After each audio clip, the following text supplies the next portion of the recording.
Hi guys, welcome back to my channel. I hope आप सब लोग बहुत खुश होंगे और अपनी लाइफ को और अच्छा बनाने में लगे पड़े होंगे। तो आज फिर से मैं आप सबके सामने आ चुका हूँ एक और हॉरर स्टोरी लेके, जो कितनी रियल है वो आप इस वीडियो के बाद डिसाइड कर लेना। बट मैं आपको एक गारंटी ज़रूर से देता हूँ कि आपने आज तक जितनी भी हॉरर स्टोरी सुनी होगी, ये स्टोरी उनमें से वन ऑफ द स्कैरिएस्ट ज़रूर से होगी। तो इस स्टोरी को शुरू करने से पहले मैं आप सबसे एक रिक्वेस्ट करना चाहूँगा। ये चैनल मैंने नया क्रिएट किया है और इस पे मैं रेगुलरली हॉरर, मिस्ट्री और स्पिरिचुअल कंटेंट अपलोड करता हूँ। तो अगर आपको इसमें इंटरेस्ट है तो प्लीज़ इस चैनल को सब्सक्राइब करिए। तो चलिए अब हमारी स्टोरी को शुरू करते हैं। दिलीप एक छोटे से गांव में रहने वाला 18 साल का लड़का था। उसके सपने बहुत बड़े थे।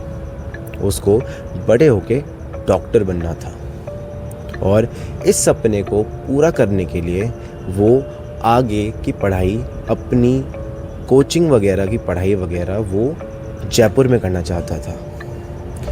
उसके मम्मी पापा गरीब और अनपढ़ थे, पर वो अपने बच्चे के सपने को पूरा करने के लिए पूरी तरह से जुट गए थे।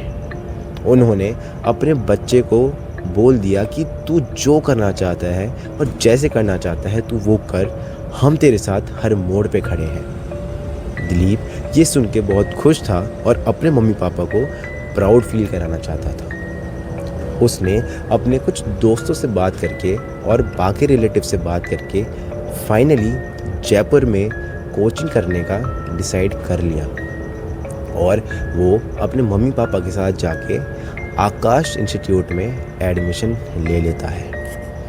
पर अब सबसे बड़ी दिक्कत थी रहने और खाने की। तो उसको किसी ने सजेशन दिया कि इंस्टीट्यूट के पास में कई सारे पीजीज़ हैं, तो आप उनमें से ही कोई पीजी ले लीजिए और वहीं पे ही खाना और रहना दोनों हो जाएगा और बच्चे भी पढ़ते रहते हैं, जिसकी वजह से माहौल भी अच्छा बना रहेगा। तो जो दिलीप था वो इस बात से सेटिस्फाइड था और उसने अपने मम्मी पापा को भी इस चीज़ के लिए कन्विंस कर दिया।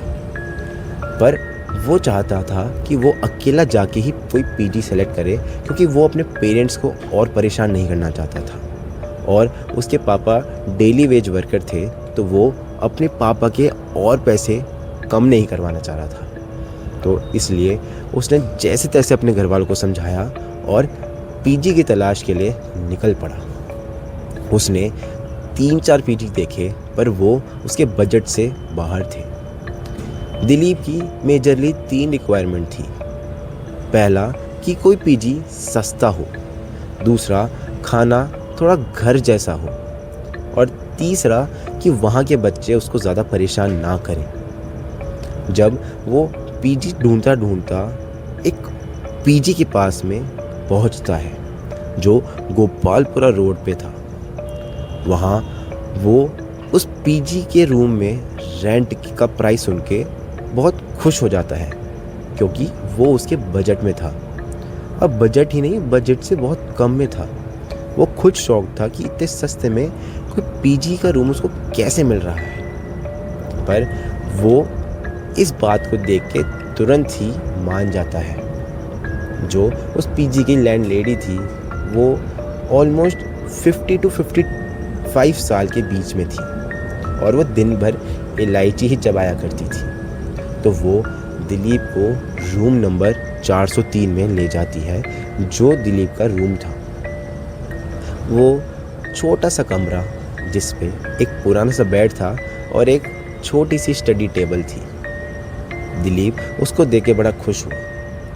दिलीप जब उस रूम के अंदर जाता है तो उसने एक चीज़ नोटिस करी कि बालकनी लॉक्ड थी और बाहर से उसको मेटल की रॉड से पैक करा हुआ था।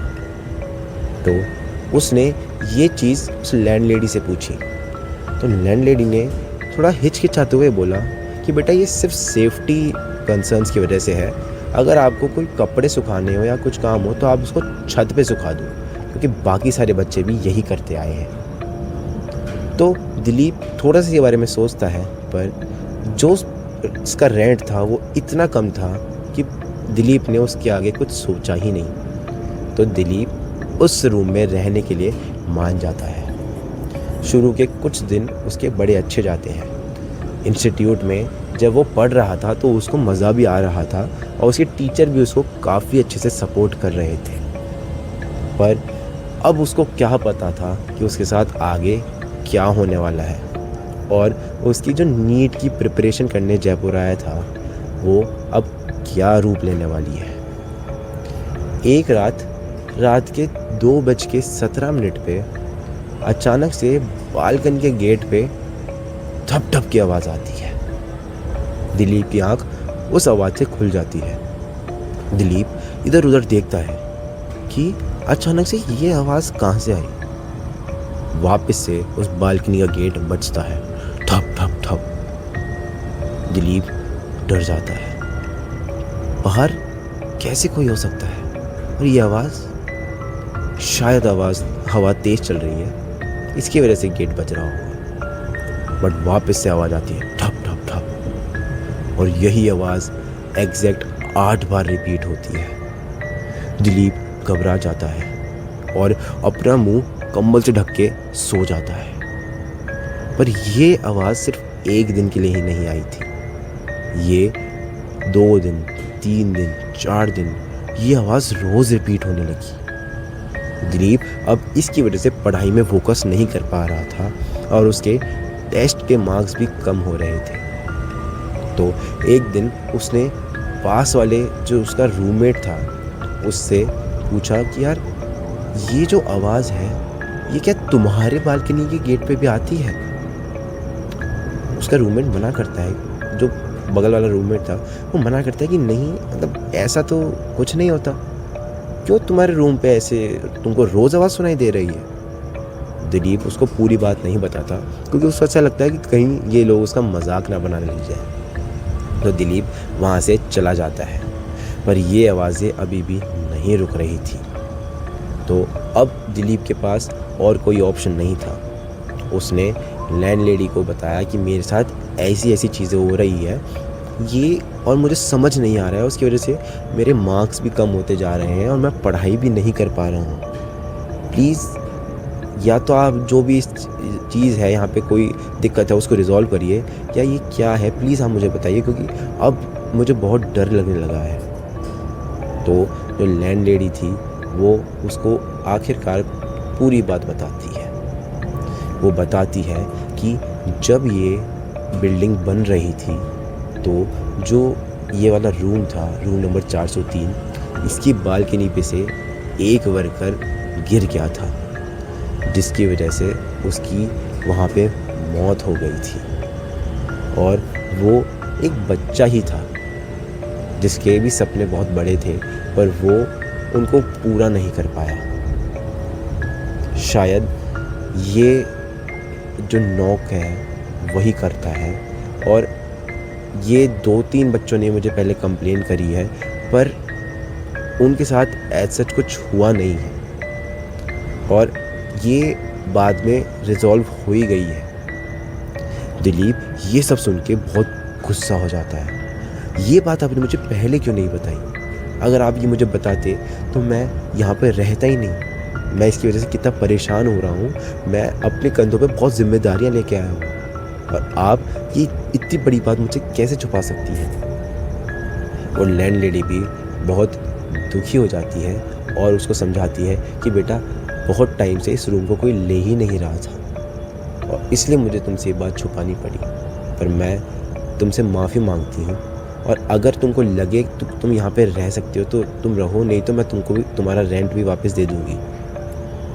दिलीप सोचता है चलो मैं यहाँ पे 1-2 दिन और रह के देखता हूँ कि क्या ये चीज़ रिजॉल्व होती है या नहीं होती। दिलीप जाता है, रात का वेट करता है। रात को फिर से 2:17 पे 8 बार ही गेट पे नॉक होती है। इस बार दिलीप पर्दा हटा के खिड़की के थ्रू देखता है कि ये नॉक कर कौन रहा है, और जो उसने देखा वो अपनी पूरी ज़िंदगी भर नहीं भूल पाएगा। उसने देखा कि 16-17 साल का लड़का जिसके दोनों हाथ उल्टे हो रखे हैं, आंखें एकदम सफ़ेद, मुंह से खून आ रहा होता है और वो दिलीप की तरफ देख रहा होता है। और पहली बार कोई आवाज़ उसको उस बालकनी में से आती है। वो लड़का जो बालकनी के उस तरफ खड़ा था वो कहता है, दिलीप प्लीज़ इस गेट को खोल दो, मैं भी अपने सपने पूरा करना चाहता था, मैं अपने सपने पूरे नहीं कर पाया, प्लीज़ मुझे उस गेट के पार आने दो और तुम्हें मेरे साथ लेके जाने दो। अगर मैं मेरे सपने पूरे नहीं कर पाया तो मैं और किसी को भी पूरे सपने नहीं करने दूंगा। ये बात सुनते ही दिलीप बहुत ज़्यादा डर जाता है। दिलीप तुरंत उस कमरे से भागता है और ज़ोर ज़ोर से चीखें लगाता है। सारे स्टूडेंट्स इकट्ठा हो जाते हैं और दिलीप से पूछते हैं कि आखिर हुआ क्या। दिलीप सबको पूरी बात समझाता है और ये बात लैंडलेडी को भी बताता है। वो सारे बच्चे अपने पेरेंट्स को बुलाते हैं और वो जो पीजी था उसको सब बच्चे खाली कर देते हैं। तो वो पीजी बहुत टाइम तक खाली ही रहा और लैंडलेडी ने जैसे तैसे अब केस करने से बचा लिया और उस पर केस नहीं होने दिया। पर कुछ टाइम बाद फिर से वहाँ पे बच्चे रहने लग गए क्योंकि उस पीजी का रेंट बहुत कम था, तो बेचारे गरीब बच्चे वहाँ रहने लग गए। पर दिलीप जब तैयारी कर रहा था और वो दूसरे पीजी में रहने लग गया था, वहाँ पे एक न्यूज़ आई कि जो दिलीप का पुराना पीजी था उसके रूम नंबर 403 में जहाँ दिलीप ही रहता था, वहीं जो एक बच्चा रहने लगा था उसने खुद की जान ले ली। पर लोग उसको मान नहीं पा रहे थे, वो खुद ने ली, क्योंकि जिस हालत में वो बच्चा मिला था ऐसा लग रहा था कि कोई किसी और ने तो उसकी जान ली है। बट वहाँ की बालकनी भी लॉक्ड थी और उस रूम में उसके अलावा कोई नहीं था और केस ऐसे ही क्लोज़ हो जाता है। और दिलीप आज तक भी उस बात से ट्रॉमेटाइज्ड है और इस बात को लेके बहुत ज़्यादा चिंता और सोच में ही रहता है। तो ये थी हमारी आज की हॉरर स्टोरी। ये आप डिसाइड करना कि आपको ये कितनी सच लगी या झूठ। बट अगर दिलीप उस रूम को खाली नहीं करता तो शायद आज दिलीप हमसे ये स्टोरी शेयर करने लायक नहीं बचता और शायद आज वो हमारे बीच नहीं होता। तो अगर आपको ये स्टोरी पसंद आई हो तो प्लीज़ इस वीडियो को लाइक करिएगा और अगर आप इस चैनल पे नए हैं तो इस चैनल को सब्सक्राइब भी ज़रूर से करना। तो अब मैं आपसे मिलता हूँ एक नए ऐसे ही एक रियल हॉरर स्टोरी के साथ और ऐसे ही सच्चे करीब इसी चैनल पर। Thanks for watching.